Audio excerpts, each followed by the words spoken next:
கண்டியில் மகளிர் தின விழா சாதனை பெண்களுக்கு சிறப்பு கௌரவிப்பு.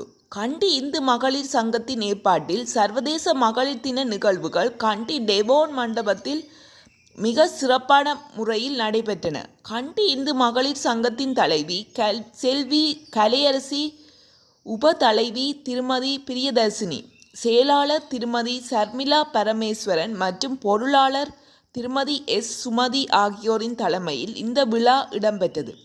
இதன்போது சமூகத்தில் பல்வேறு துறைகளிலும் சாதனை படைத்த மகளிரை கௌரவிக்கும் விசேட நிகழ்வுகள் முன்னெடுக்கப்பட்டன.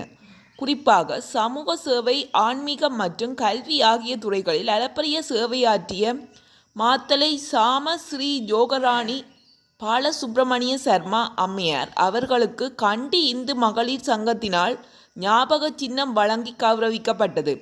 அதனைத் தொடர்ந்து சங்கத்தின் தலைவி, உபதலைவி மற்றும் பொருளாளர் ஆகியோரை ஏனைய உறுப்பினர்கள் பொன்னாடை போர்த்தி கௌரவித்தனர். மகளிர் தினத்தை கொண்டாடும் வகையில் இசை நிகழ்ச்சிகள், நடனங்கள் மற்றும் பல்வேறு விளையாட்டுப் போட்டிகள் என பல சுவாரஸ்யமான நிகழ்வுகளும் இவ்விழாவில் அரங்கேறின.